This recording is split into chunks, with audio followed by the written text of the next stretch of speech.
Hello friends, എന്താണ് GPS? അതെങ്ങനെ work ചെയ്യുന്നു? ഒരുവിധം എല്ലാവർക്കും അറിയാമായിരിക്കും GPS എങ്ങനെ വർക്ക് ചെയ്യുന്നു എന്നുള്ളത്. പക്ഷേ ഈ വീഡിയോയിലൂടെ ഞാൻ സിമ്പിളായിട്ട് എക്സ്പ്ലെയിൻ ചെയ്യാൻ പോകുന്നത് നമ്മുടെ മൊബൈലുള്ള GPS അത് ഏത് രീതിയിൽ വർക്ക് ചെയ്യുന്നു, എങ്ങനെയാണ് അത് ഒരാളുടെ പൊസിഷൻ ഡിറ്റക്റ്റ് ചെയ്യുന്നത്, അങ്ങനത്തെ കാര്യങ്ങളെക്കുറിച്ചാണ്. ഇതിൽ മെയിനായിട്ട് നമുക്ക് 5 കാര്യങ്ങളാണ് കവർ ചെയ്യേണ്ടത്. ഒന്ന്, GPS എന്താണ്, അതിൻ്റെ വർക്കിംഗ് പ്രിൻസിപ്പിൾ. രണ്ടാമത്, അതിന് ഇൻ്റർനെറ്റിൻ്റെ ആവശ്യമുണ്ടോ. മൂന്നാമത്, എത്ര സാറ്റലൈറ്റുകൾ മിനിമം വേണം, ടോട്ടൽ എത്ര സാറ്റലൈറ്റുകളുണ്ട്. നാലാമത്, ഐൻസ്റ്റീൻ്റെ റൂൾ എന്താണ്. അഞ്ചാമത്, DGPS, അതായത് ഡിജിറ്റൽ ഗ്ലോബൽ പൊസിഷനിങ് സിസ്റ്റം. അതിൻ്റെ ആവശ്യകത എന്താണ്, അതിൻ്റെ ആപ്ലിക്കേഷൻ എന്താണ്.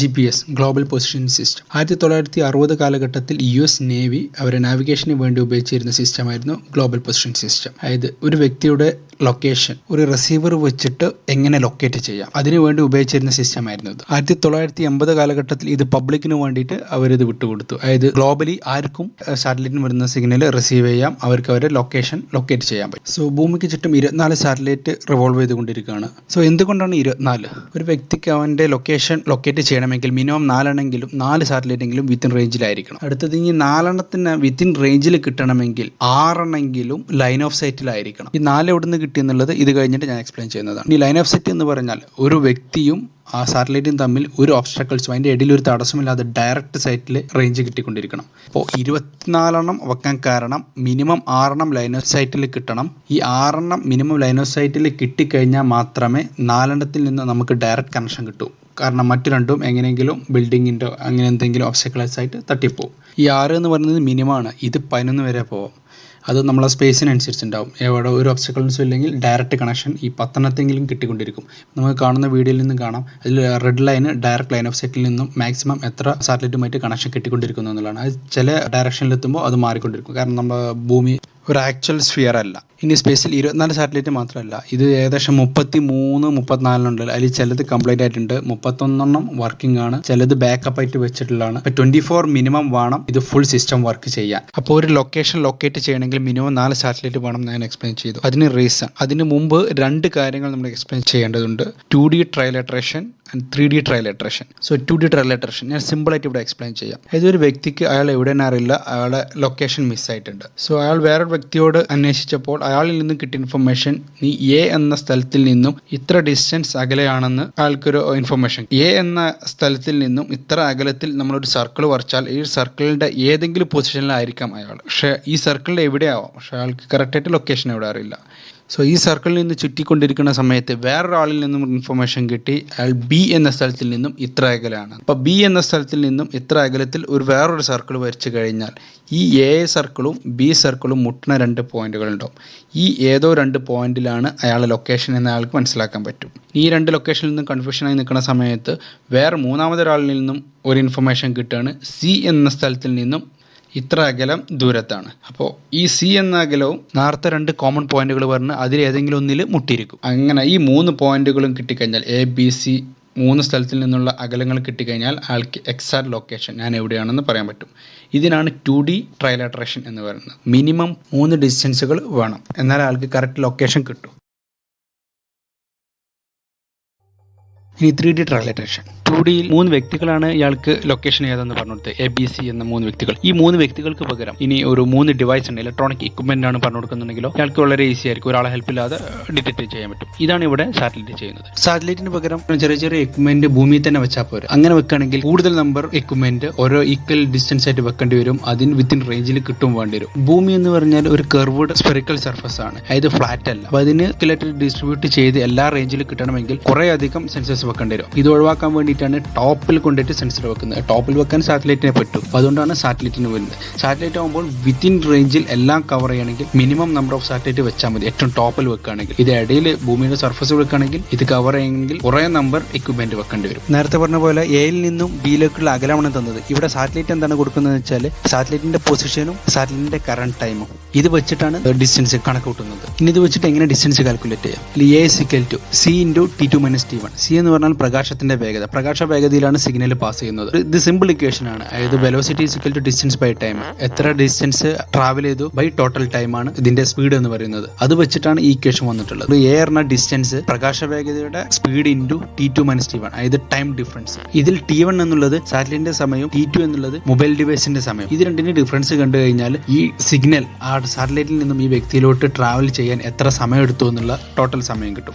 ആ സമയം ഇൻറ്റു പ്രകാശ വേഗത അടിച്ചു കഴിഞ്ഞാൽ സാറ്റലൈറ്റ് മുതൽ ഈ വ്യക്തിയിലോട്ടുള്ള ടോട്ടൽ ഡിസ്റ്റൻസ് എത്ര എന്ന് കിട്ടും. ഈ കാൽക്കുലേഷൻ തുടങ്ങുന്നതിന് മുമ്പ് മൊബൈലിന്റെ ടൈമും സാറ്റലൈറ്റിന്റെ ടൈമും ഒരു സിങ്കിങ് ഉണ്ട്. അതിന് കാരണം സാറ്റലൈറ്റിലെല്ലാം ആറ്റോമിക് ക്ലോക്കുകളാണ് ഉപയോഗിക്കുന്നത്. ഇത് നാനോ സെക്കൻഡ് അക്യുറസിയാണ് അതിനുള്ളത്. ഇപ്പോൾ ഡിസ്റ്റൻസ് കിട്ടി. ആ ഡിസ്റ്റൻസ് വെച്ചിട്ട് ഇവിടെ സർക്കിൾ വരക്കാൻ പറ്റും. നേരത്തെ പറഞ്ഞ പോലെ സർക്കിൾ വരക്കാൻ പറ്റില്ല. ഇവിടെ നടക്കുന്നത് ഒരു സ്ഫിയർ ആണ്. സ്ഫിയർ ഒരു ഗോളം. അതായത് സാറ്റലൈറ്റിൽ നിന്നും ഒരേ ഡിസ്റ്റൻസിൽ നല്ല ലൈനുകൾ വരച്ചു കഴിഞ്ഞാൽ ഇതെല്ലാം കൂടുമ്പോൾ ഒരു ഗോളമാണ്. അപ്പൊ അവിടെ പറഞ്ഞ സർക്കിൾ എല്ലാം റീപ്ലേസ് ചെയ്തിട്ട് ഇവിടെ ഗോളങ്ങളായിരിക്കും. വലിയ വലിയ ഗോളങ്ങൾ കവറേജ് ഉണ്ടായതുകൊണ്ട് നമുക്ക് ഗ്ലോബൽ പൊസിഷൻ സിസ്റ്റത്തിൽ ഗ്ലോബലി എവിടെ നിന്ന് കഴിഞ്ഞാലും ലൊക്കേഷൻ ലൊക്കേറ്റ് ചെയ്യാൻ പറ്റും. 2D നമുക്ക് ABC ഡിസ്റ്റൻസ് ആണ് എത്തുന്നതെങ്കിൽ ഇവിടെ ടൈമും ലൊക്കേഷനും വെച്ച് നമ്മൾ ഡിസ്റ്റൻസ് ഇക്വേഷനിൽ വെച്ചിട്ട് കാൽക്കുലേറ്റ് ചെയ്യാണ് ചെയ്യുന്നത്. ഇപ്പോൾ ഒരു സാറ്റലൈറ്റിൽ നിന്നുള്ള സിഗ്നൽ കിട്ടിയിട്ട് അതിന്റെ ലൊക്കേഷനും ടൈമും വെച്ചിട്ട് അതിന്റെ ഡിസ്റ്റൻസ് കാൽക്കുലേറ്റ് ചെയ്തു. ഇതുപോലെ അടുത്ത സാറ്റലൈറ്റ് വന്നു. അത് വന്നു കഴിഞ്ഞാൽ അതിൽ നിന്നും നമുക്കൊരു ഡിസ്റ്റൻസ് എല്ലാം കിട്ടും. വേറൊരു ഗ്ലോബ് വരയ്ക്കും. സർക്കിളിൽ വരയ്ക്കുന്നതിന് പകരം ഇവിടെ ഗ്ലോബാണ് വരിക. ഈ രണ്ട് ഗ്ലോബും കൂടി കൂട്ടിമുട്ടുന്ന പോയിന്റ്, അത് ഈ ചിത്രത്തിൽ നിങ്ങൾക്ക് കാണാം, ഒരു റെഡ് സർക്കിൾ. ഇത് രണ്ട് ഗ്ലോബും കൂടി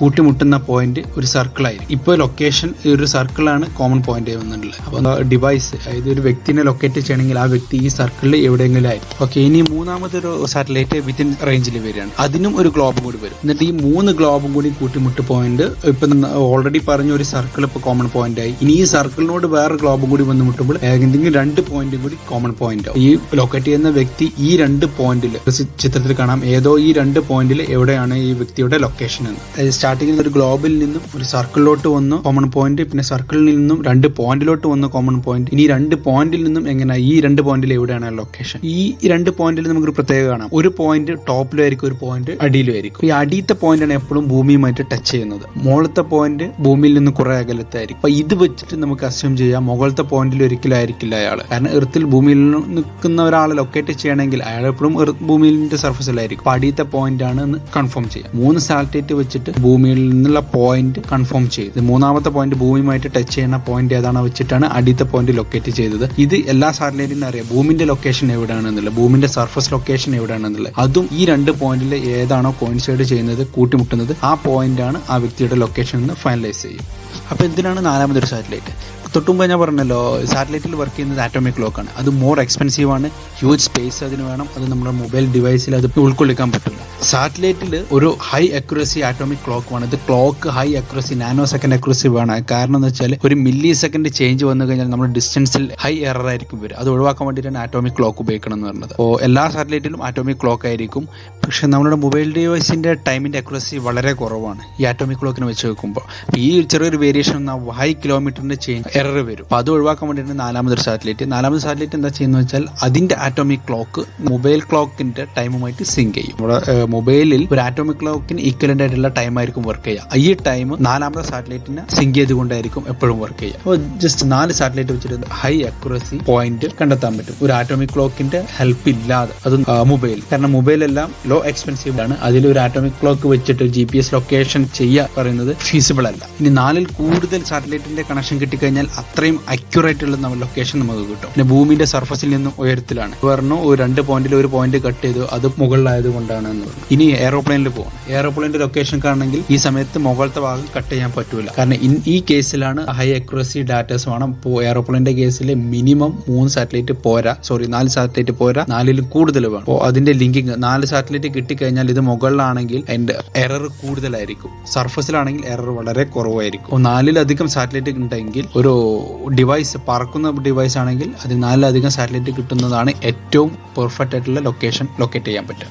ഇതിന് ആൾട്ടിറ്റ്യൂഡ് എന്നൊരു പോയിന്റ് കൂടി കണ്ടെത്തേണ്ടതുണ്ട്. അതായത് സീ ലെവലിൽ നിന്നും എത്ര ഹൈറ്റിലാണെന്നുള്ളത്. 4 പോയിന്റിൽ നിന്നും ലൊക്കേഷൻ ലൊക്കേറ്റ് ചെയ്ത് കഴിഞ്ഞാൽ ഇത് ഭൂമിയിൽ എവിടെയാണ് അതെങ്ങനെ അറിയും? അതിനാണ് ലാറ്റിറ്റ്യൂഡ് ലോഞ്ചിറ്റ്യൂഡ് എന്നുള്ള ഒരു കൺസെപ്റ്റ്. അതായത് ഈസ്റ്റ് വെസ്റ്റ് നോർത്ത് സൗത്തിനെ 90 ഡിഗ്രിയിൽ സ്പ്ലിറ്റ് ചെയ്തിട്ട് ഭൂമിയെ പീസ് ആക്കിയിട്ടുണ്ട്. 1 ഡിഗ്രി, 1.5 ഡിഗ്രി, അതുപോലെ ചെറിയ പീസുകളാക്കിയിട്ടുണ്ട്. അപ്പോൾ ഈ ഡിഗ്രി വെച്ചിട്ടാണ് പറയാൻ പറ്റുക ഇത് ലാറ്റിറ്റ്യൂഡ് എവിടെയാണ്, ലോഞ്ചിറ്റ്യൂഡ് എവിടെയാണ്. ഇതിൽ തന്നെ നമുക്ക് ഒരു പാരാമീറ്റർ ഉണ്ട്, ആൾട്ടിറ്റ്യൂഡ്. അതായത് സീ ലെവലിൽ നിന്നും എത്ര ഹൈറ്റിലാണ് നിൽക്കുന്നത് എന്നുള്ള ആൾട്ടിറ്റ്യൂഡ് എന്നുള്ള ഒരു യൂണിറ്റ് ഉണ്ട്, അത് വെച്ചിട്ടും കണ്ടെത്താൻ പറ്റും. ഇതേ ടെക്നിക്ക് വെച്ചിട്ട് മൂവിംഗ് ഒബ്ജക്റ്റിന്റെ സ്പീഡും ട്രാക്ക് ചെയ്യാൻ പറ്റും. ഈ ഡിവൈസ് ആണ് ഇതെല്ലാം ചെയ്യുന്നത്. ഇതെല്ലാം സാറ്റലൈറ്റ് ഇല്ല. സാറ്റലൈറ്റ് ജസ്റ്റ് സാറ്റലൈറ്റിന്റെ ലൊക്കേഷനും ടൈമും മാത്രമേ കൊടുക്കുള്ളൂ. അത് വെച്ചിട്ട് ഡിവൈസ് ഡിസ്റ്റൻസ് മെഷർ ചെയ്യും. ഏത് പോയിന്റിൽ നിന്ന് ഇന്ന പോയിന്റിലോട്ട് ട്രാവൽ ചെയ്യുകയാണെങ്കിൽ ഇന്ന പോയിന്റിലോട്ട് എത്താൻ എത്ര ടൈം എടുത്തു നോക്കിയിട്ട് ആ ടൈം വെച്ചിട്ട് ഈ മൂവിംഗ് ഒബ്ജക്റ്റിന്റെ സ്പീഡ് എത്രയാണെന്നുള്ളത് ആ ഡിവൈസിനെ ഇരുന്ന് കാൽക്കുലേറ്റ് ചെയ്തിട്ടാണ് നമുക്ക് യൂസറിന് പറഞ്ഞു തരുന്നത്. ഇതൊന്നും സാറ്റലൈറ്റ് ഒരു കാൽക്കുലേഷൻ ചെയ്യുന്നില്ല. സാറ്റലൈറ്റിന് ഒരിക്കൽ സിഗ്നൽ അങ്ങോട്ട് സെൻഡ് ചെയ്യണില്ല. എല്ലാം സാറ്റലൈറ്റിൽ വരുന്ന സിഗ്നൽ ഇങ്ങോട്ട് റിസീവ് ചെയ്തിട്ട് അതിന് ഇവിടെ പ്രോസസ്സിംഗേ ചെയ്യണുള്ളൂ. എന്നിട്ട് റിസൾട്ട് നേരെ യൂസറിന് കാണിച്ചു കൊടുക്കണം. ഇനി ഒരു GPS-ൽ എന്താണ് ഐൻസ്റ്റീൻ്റെ റൂൾ? ഐൻസ്റ്റീനുള്ള സമയത്ത് GPS ഇല്ല, GPS ഉള്ള സമയത്ത് ഐൻസ്റ്റീനും ഇല്ല. എന്നിട്ടും ഐൻസ്റ്റീൻ്റെ ഇൻഫ്ലുവൻസ് എങ്ങനെ ഇതിൽ വന്നു? അതിൽ നമുക്ക് രണ്ട് കാര്യം അറിയണം. ഒന്ന് സ്പെഷ്യൽ തിയറി ഓഫ് റിലേറ്റിവിറ്റി, രണ്ട് general theory of relativity. Special theory എന്ന് വെച്ചാൽ ഹൈ സ്പീഡിൽ സഞ്ചരിക്കുന്ന ഒരു വസ്തുവിൽ സമയം ചുരുങ്ങും. അതായത് ഒരു വസ്തു ഹൈ സ്പീഡ് പ്രകാശ വേഗതയിൽ സഞ്ചരിക്കുകയാണ്, അതിലൊരു ക്ലോക്ക് ചലിക്കുകയാണെങ്കിൽ ആ ക്ലോക്കിന്റെ സമയം ഒരു നിശ്ചലമായി നിൽക്കുന്ന സ്ഥലത്തിന്റെ ക്ലോക്കിനേക്കാളും കുറവായിരിക്കും. അത് അതിന്റെ സ്പീഡിനെ ഡിപ്പെൻഡ് ചെയ്യും. സോ ഉദാഹരണം പറഞ്ഞു കഴിഞ്ഞാൽ സാറ്റലൈറ്റ് സഞ്ചരിക്കുന്നത് 14,000 km/h സ്പീഡിലാണ്. ഇത് ഹൈ ഫാസ്റ്റിലാണ് സഞ്ചരിക്കുന്നത്. അപ്പോൾ സാറ്റലൈറ്റിൽ ഞാൻ ഓൾറെഡി പറഞ്ഞ ഒരു ആറ്റോമിക് ക്ലോക്ക് ഉണ്ടെന്ന്. ആ ക്ലോക്കിന്റെ സമയം ഭൂമിയിലുള്ള സമയത്തേക്കാളും കുറവായിരിക്കും. അത് ഏകദേശം 7 മില്ലി സെക്കൻഡാണ് വേരിയേഷൻ വരിക. 14,000 km/h വേഗതയിൽ സഞ്ചരിക്കുന്ന ഒരു വസ്തു ഭൂമിയെ അപേക്ഷിച്ച് 7 മില്ലി സെക്കൻഡ് സ്ലോയിലായിരിക്കും അതിന്റെ ക്ലോക്ക് റൺ ചെയ്യുക. ഇനി രണ്ടാമത്തെ theory general theory of relativity എന്ന് വെച്ചാൽ ഗ്രാവിറ്റി ബേസ്ഡ് ആണ്. അതായത് ഒരു സ്ഥലത്ത് ഗ്രാവിറ്റി കൂടുതലാണെങ്കിൽ അവിടുത്തെ ടൈം കുറയും. ഇപ്പൊ ഈ പറഞ്ഞ പോലെ സ്പീഡ് കൂടിക്കഴിഞ്ഞാൽ ടൈം കുറയും, ഗ്രാവിറ്റി കൂടിക്കഴിഞ്ഞാലും ടൈം കുറയും. ഇനി നമ്മുടെ എക്സാമ്പിൾ എടുത്തു കഴിഞ്ഞാൽ സാറ്റലൈറ്റിൽ നിൽക്കുന്നത് 20,000 കിലോമീറ്റർ അകലാണ് ഭൂമിയിൽ നിന്നും. സാറ്റലൈറ്റ് നിൽക്കുന്ന പൊസിഷനിൽ നിന്നും ഭൂമിയുടെ ഗ്രാവിറ്റി നോക്കിക്കഴിഞ്ഞാൽ ഭൂമിയുടെ ഗ്രാവിറ്റി സാറ്റലൈറ്റ് നിൽക്കുന്ന പൊസിഷനേക്കാളും വളരെ കൂടുതലാണ്. സാറ്റലൈറ്റ് നിൽക്കുന്ന ആ സ്ഥലത്ത് എന്ന് പറഞ്ഞാൽ ഗ്രാവിറ്റി വളരെ കുറവാണ്. അവിടെയും ടൈം വേരിയേഷൻ ഉണ്ട്. അവിടുത്തെ ടൈം ഭൂമിയിലെ ടൈമിനേക്കാളും 45 മില്ലി സെക്കൻഡ് കൂടുതലായിരിക്കും. അപ്പോൾ നേരത്തെ പറഞ്ഞ സ്പെഷ്യൽ തിയറി വെച്ചിട്ട് 7 മില്ലി സെക്കൻഡ് കുറവും ജനറൽ തിയറി വെച്ചിട്ട് 45 മില്ലി സെക്കൻഡ് കൂടുതലും. ഇത് രണ്ടും കൂടി കമ്പൈൻ ചെയ്ത് കഴിഞ്ഞാൽ ടോട്ടൽ എഫക്ട് 38 മില്ലി സെക്കൻഡ് ആയിരിക്കും, കൂടുതൽ ടൈം ആയിരിക്കും. ചുരുക്കി പറഞ്ഞാൽ 35 മില്ലി സെക്കൻഡ് ടൈം കൂടുതലായിരിക്കും സാറ്റലൈറ്റിലെ ക്ലോക്ക് മൂവ് ചെയ്യുക. അതായത് ഭൂമിയിലും സാറ്റലൈറ്റിലും സെയിം സമയത്ത് ഒരു ക്ലോക്ക് സ്റ്റാർട്ട് ചെയ്ത് കഴിഞ്ഞാൽ ഭൂമിയിൽ രാവിലെ 10 മണിക്ക് ഒരു ക്ലോക്ക് സിങ്ക് ചെയ്തു സാറ്റലൈറ്റിലെ ടൈമും ഭൂമിയിലെ ടൈമും ഒരേ സമയത്ത് സെറ്റ് ചെയ്ത് വെച്ച് കഴിഞ്ഞാൽ പിറ്റേന്ന് രാവിലെ 10 മണിക്ക് ഭൂമിയിൽ 10 മണിയാണെങ്കിൽ സാറ്റലൈറ്റിൽ 10 മണിയും 38 മില്ലി സെക്കൻഡുമായിരിക്കും. ഇപ്പോൾ ഈ 38 മില്ലി സെക്കൻഡ് എന്ന് പറയുമ്പോൾ വളരെ നെഗ്ലിജിബിൾ ആണ്. പക്ഷേ ഇത് കാൽക്കുലേഷനിൽ വന്നു കഴിഞ്ഞാൽ 38 മില്ലി സെക്കൻഡ് എന്ന് പറഞ്ഞാൽ 10 കിലോമീറ്റർ ആണ് അതിന്റെ എറർ വരിക. അതായത് ഒരാളെ ലൊക്കേറ്റ് ചെയ്ത് കഴിഞ്ഞാൽ ഓരോ ദിവസവും 38 മില്ലി സെക്കൻഡ് ഡീവിയേഷൻ വരും. ഒരു വ്യക്തി നിൽക്കുന്ന സ്ഥലത്തിൽ നിന്നും 10 കിലോമീറ്റർ അപ്പുറമായിരിക്കും അതിന്റെ സ്ഥാനം കാണിക്കുക. ഇത് ഈ 38 മില്ലി സെക്കൻഡ് വളരെ ചെറുതാണെങ്കിലും ഈ 10 കിലോമീറ്റർ എന്ന് പറയുന്നത് വളരെ വലിയൊരു എററാണ്. ഈ റിസൾട്ടിൽ വലിയൊരു വേരിയേഷൻ വരാൻ സമയത്തിൽ ചെറിയൊരു വേരിയേഷൻ വന്നാൽ മതി. അതിന് കാരണം സി എന്നുള്ളൊരു കോൺസ്റ്റന്റ് ഉണ്ട്. അതായത് പ്രകാശ വേഗത. പ്രകാശത്തിന്റെ വേഗതയായിട്ട് മൾട്ടിപ്ലൈ ചെയ്യുമ്പോഴാണ് ടൈമിൽ ചെറിയൊരു വേരിയേഷൻ, ഡിസ്റ്റൻസിൽ വലിയൊരു വേരിയേഷൻ വരും. ഇപ്പോൾ മനസ്സിലായിട്ടുണ്ടാവും റിലേറ്റിവിറ്റി തിയറം എത്രത്തോളം GPS-ന് ഹെൽപ്ഫുൾ ആണ് എന്നുള്ളത്. ഐൻസ്റ്റീൻ ഒരു കാലത്ത് ഈ രണ്ട് തിയറം എക്സ്പ്ലെയിൻ ചെയ്തപ്പോൾ പലർക്കും ആക്സെപ്റ്റ് ചെയ്യാൻ വളരെ ബുദ്ധിമുട്ടായിരുന്നു. കാരണം ഇത് ഒരു നോർമൽ മനുഷ്യന് ഒറ്റയടിക്ക് ആക്സെപ്റ്റ് ചെയ്യാൻ പറ്റില്ല. ഹൈ സ്പീഡിൽ പോയിക്കൊണ്ടിരിക്കുന്ന ഒരു വസ്തുവിലുള്ള സമയം ചുരുങ്ങുമെന്നുള്ളതും ഹൈ ഗ്രാവിറ്റി ഉള്ള സ്ഥലത്തുള്ള സമയവും ചുരുങ്ങുമെന്നും ഇത് രണ്ടും ഒരു നോർമൽ മനുഷ്യന് ഡയറക്റ്റ് ആക്സെപ്റ്റ് ചെയ്യാൻ പറ്റില്ല. സോ ഇത് റിലേറ്റിവിറ്റി തിയറത്തിന്റെ ഒരു പ്രാക്ടിക്കൽ അപ്ലിക്കേഷൻ. ഇനി എന്താണ് DGPS? Digital global positioning system. ഇത് സിമ്പിൾ ആണ്. ഇത് GPS പോലെ സെയിം ആണ്, പക്ഷേ ഒരു റെഫറൻസ് ലൊക്കേറ്റഡ് ആന്റിന ഉണ്ട്. അത് വെച്ചിട്ടായിരിക്കും എപ്പോഴും ബേസ് ചെയ്യുക. ഇതൊരു 3 സാറ്റലൈറ്റിൽ നിന്നും കിട്ടുന്ന ലൊക്കേഷൻ പോയിന്റും ഒരു എർത്തിൽ ലൊക്കേറ്റ് ചെയ്യുന്ന ഒരു ആന്റിനയിൽ നിന്നും കിട്ടുന്ന പോയിന്റും തമ്മിൽ ഇത് കമ്പാരിസൺ ആണ്. നമുക്കിപ്പോൾ 3 സാറ്റലൈറ്റ്, അതായത് 4 സാറ്റലൈറ്റിൽ നിന്നും ലൊക്കേഷൻ കിട്ടിക്കഴിഞ്ഞു. ഇത് എറർ പ്രൂഫ് ആക്കിയിട്ട് കിട്ടണമെങ്കിൽ ഡിഫൈൻ ചെയ്തിട്ടുള്ള ഒരു ആന്റിന ഉണ്ട്. അത് ഏതെങ്കിലും ഒരു ലൊക്കേഷനിൽ ഈ മൊബൈലിനോട് ഏറ്റവും അടുത്തിട്ടുള്ള ഒരു ലൊക്കേഷനിൽ ഒരു ആന്റിന സെറ്റ് ചെയ്തിട്ടുണ്ടാവും. ഈ ആന്റിന്റെ ലൊക്കേഷൻ ഏതാണെന്ന് ഓൾറെഡി അറിയാം. അത്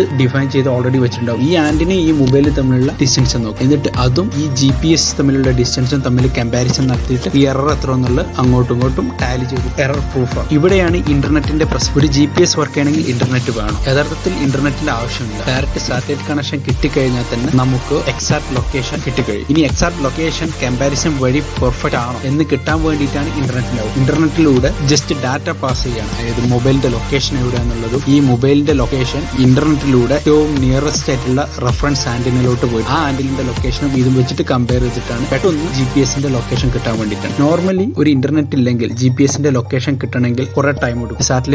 സാറ്റലൈറ്റിന്റെ കമ്മ്യൂണിക്കേഷൻ ഡാറ്റ റേറ്റ് എന്ന് പറയുന്നത് 50 kbps ആണ്. അതായത് വളരെ സ്ലോ ആണ്. ഇത് ഡാറ്റ കിട്ടി ഒരു ഫൈനൽ ഡിസിഷൻ എത്തുന്നതിന്റെ മുമ്പായി തന്നെ ഇന്റർനെറ്റ് കണക്ഷൻ ഉണ്ടെങ്കിൽ ഇത് വെരി ഫാസ്റ്റ് ആയിട്ട് ഡാറ്റ ഓൾറെഡി പ്രീ ഡിഫൈൻഡ് ആയിട്ടുള്ള നിയറസ്റ്റ് ആന്റിന്റെ ലൊക്കേഷനും ഇതും കൂടി കമ്പയർ ചെയ്തിട്ട് സ്റ്റാർട്ടിംഗിൽ ആ ലൊക്കേഷൻ കൊടുക്കും. ആ ലൊക്കേഷൻ ആയിരിക്കും റെഫറൻസ് അവിടെ വെച്ചിട്ടായിരിക്കും പിന്നെ സാറ്റലൈറ്റ് മൊത്തം സ്കാൻ ചെയ്തിട്ട് ഫൈനൽ റിസൾട്ടും കൺക്ലൂഷനും കിട്ടും. രണ്ടാമത് ഇന്റർനെറ്റിന്റെ ആവശ്യകത എന്തെന്ന് വെച്ചാൽ ഈ ലൊക്കേറ്റ് ചെയ്ത ലൊക്കേഷൻ ഇത് എവിടെയാണ് മൊബൈലിൽ ഒരു മാപ്പ് ചെയ്യണമെങ്കിൽ ഒന്നെങ്കിൽ നമ്മുടെ ഓഫ്ലൈൻ മാപ്പ് ഉണ്ടായിരിക്കണം, അല്ലെങ്കിൽ ഓൺലൈൻ മാപ്പ് കിട്ടാനാണ് ഇന്റർനെറ്റിന്റെ ആവശ്യം. ഓൺലൈൻ മാപ്പ് ഇല്ലെങ്കിൽ അതായത് ഓഫ്ലൈൻ മാപ്പ് ഇല്ലെങ്കിൽ ജസ്റ്റ് ഒരു ലാറ്റിറ്റ്യൂഡ് ലോഞ്ചിറ്റ്യൂഡ് കിട്ടും. പക്ഷേ ഈ ലാറ്റിറ്റ്യൂഡ് ലോഞ്ചിറ്റ്യൂഡ് എവിടെയാണെന്നുള്ളത് നമുക്ക് ആരും ഓർത്ത് വെക്കില്ല. ഒരു ലാറ്റിറ്റ്യൂഡ് ലോഞ്ചിറ്റ്യൂഡ് അതായത് ഒരു സ്ഥലത്തിന്റെ ലാറ്റിറ്റ്യൂഡും ലോഞ്ചിറ്റ്യൂഡും എവിടെയെന്ന് ചോദിച്ചാൽ ആർക്കും അറിയില്ല. പക്ഷെ അത് മാപ്പ് ചെയ്തിട്ടുള്ള ഒരു മാപ്പിൽ എക്സാക്ട് എന്താണുള്ളത് വെച്ചാൽ ലാറ്റിറ്റ്യൂഡും ലോഞ്ചിറ്റ്യൂഡും എല്ലാം മാപ്പ് ചെയ്തിട്ടാണ്. ഓരോ സ്ഥലത്തിനും ഓരോന്ന് മാപ്പ് ചെയ്തിട്ടുണ്ടാവും. ഈ മാപ്പിൽ നിന്നും GPS ലൊക്കേഷനും ലാറ്റിറ്റ്യൂഡും ലോഞ്ചിറ്റ്യൂഡും ലിങ്ക് ചെയ്തിട്ടാണ് ഇപ്പോൾ നമ്മൾ നിൽക്കുന്ന ലൊക്കേഷൻ ഇന്ന പോയിന്റ് ആണെന്ന് ഫൈനലായിട്ട് കൺക്ലൂഡ് ചെയ്യുന്നത്. ശരിക്കും ഒരു ലൊക്കേഷൻ അറിയണമെങ്കിൽ ഇന്റർനെറ്റിന്റെ ആവശ്യമില്ല, ഒരു ഓഫ്ലൈൻ മാപ്പ് ഉണ്ടായാൽ മതി. ഇനി ഓഫ്ലൈൻ മാപ്പ് ഇല്ലാതെ തന്നെ ലാറ്റിറ്റ്യൂഡും ലോഞ്ചിറ്റ്യൂഡും ഏത് പോയിന്റ് ആണെന്ന് അറിയാമെങ്കിൽ ഈ രണ്ട്